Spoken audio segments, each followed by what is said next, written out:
Français de souche, Français de sang, Français de sol qui respectaient les lois de la République, patriotes, bonjour. Dans un courrier du 6 décembre 2016 adressé à M. Bernard Cazeneuve, Premier ministre, M. Bertrand Louvel, premier président de la Cour de cassation, s'exprimait en ces termes. Monsieur le Premier ministre, par simple décret du Premier ministre en date du 5 décembre 2016, la Cour de cassation, juridiction supérieure de l'autorité judiciaire, est placée sous le contrôle direct du gouvernement par l'intermédiaire de l'inspection des services du ministre de la Justice, en rupture avec la tradition républicaine observée jusqu'à ce jour. Aussi, nous vous serions obligés de bien vouloir nous recevoir afin de nous communiquer des explications sur les raisons de ce décret dont la Cour a pris connaissance par le journal officiel. Contacté, Monsieur le garde des Sceaux ne nous a pas fait part à ce jour de disponibilité pour nous recevoir. Renaissance de la République française a vivement réagi et écrit à Monsieur le Premier Président de la Cour de cassation. Le destinataire, Monsieur Bertrand Louvel, Premier Président de la Cour de cassation, 5 quai de l'Horloge, 75 055, Paris CEDEX 01.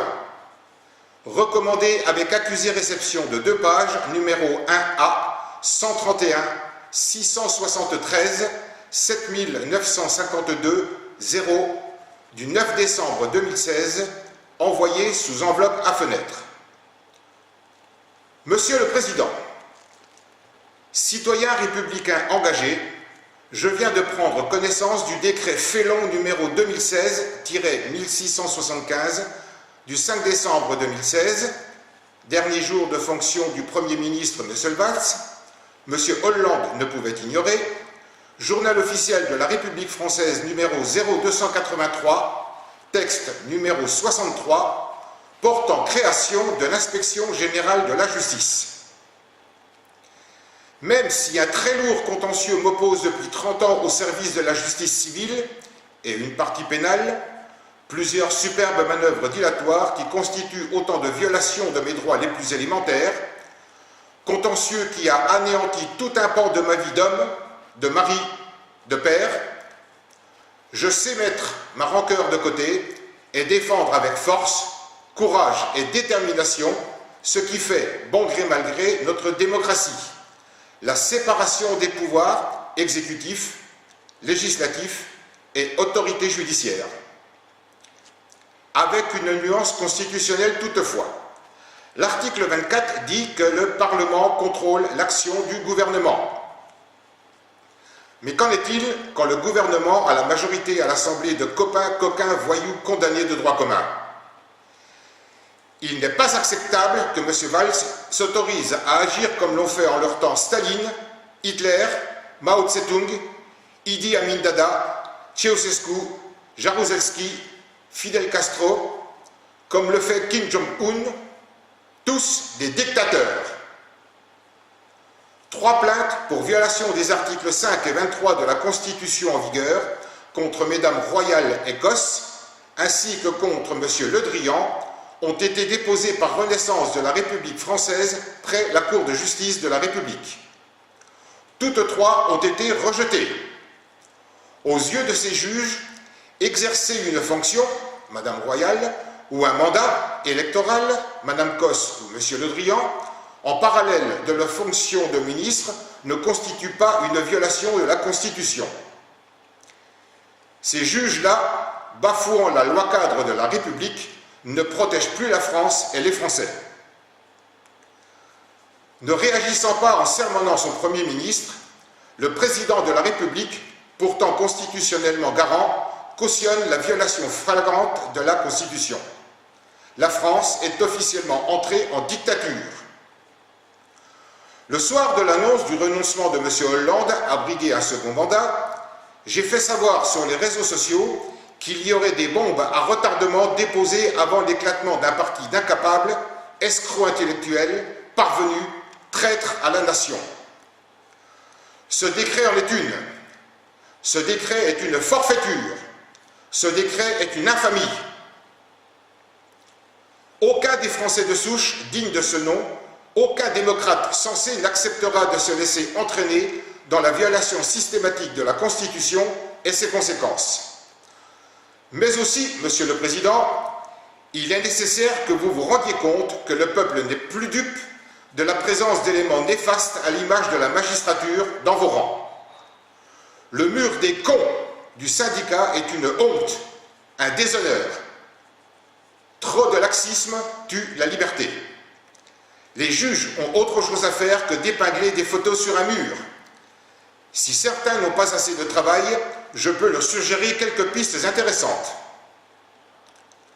La France n'a nul besoin de magistrats du siège qui n'ont de juge que la dénomination de la fonction sans en avoir l'envergure, la hauteur de vue, sans percevoir la profondeur de la mission confiée. Il n'est pas acceptable qu'un juge, qu'il soit élu ou nommé, accorde plus de respect au serment prêté à la franc-maçonnerie, que ce soit la Grande Loge nationale de France ou le Grand Orient de France ou autre, qu'à celui prêté à la République. Je sais de quoi je parle et assume. On ne devient pas juge à la sortie de l'école de la magistrature. On l'est déjà dans l'esprit, dans les tripes, avant d'y entrer. Tout comme le métier de médecin, policier, infirmier, pompier, boulanger, agriculteur, etc., etc. Le métier de juge nécessite de la passion, l'amour de la justice, pas de la masturbation cérébrale de savoir appartenir à l'autorité judiciaire de la France. Après avoir donné la vie, la soigner, la sauver, il n'y a pas plus noble cause que de rendre une justice équitable, conforme à la loi et la morale. Quelle que soit leur sensibilité politique, des magistrats, messieurs Van Runebeck, Alphen, Trévidic, Tournier, de Montgolfier, pour ceux que je connais de réputation ou personnellement, dore tous les jours le blason de la République. D'autres le ternissent, jetant le discrédit sur l'ensemble de l'institution. Le peuple ne retient qu'eux. Dès aujourd'hui, de façon républicaine, Renaissance de la République française alerte ses réseaux afin de mettre au point une pétition nationale en vue d'exiger l'abrogation de ce décret démoniaque, dangereux, pernicieux, anticonstitutionnel. Vous constaterez que, pour une fois, une majorité de Français vous est acquise dans cette affaire inouïe, digne de l'ex-URSS, de la Corée du Nord ou de Cuba. Je vous inviterai personnellement à vous engager dans cette procédure légale. Un combat d'envergure débute.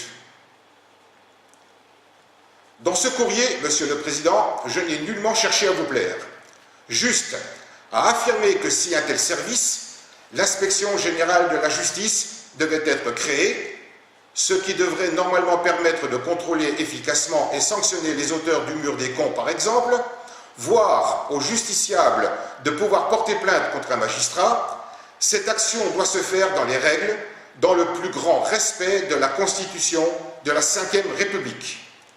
Je vous prie d'agréer, Monsieur le Président, l'expression de mes respectueuses et sincères salutations.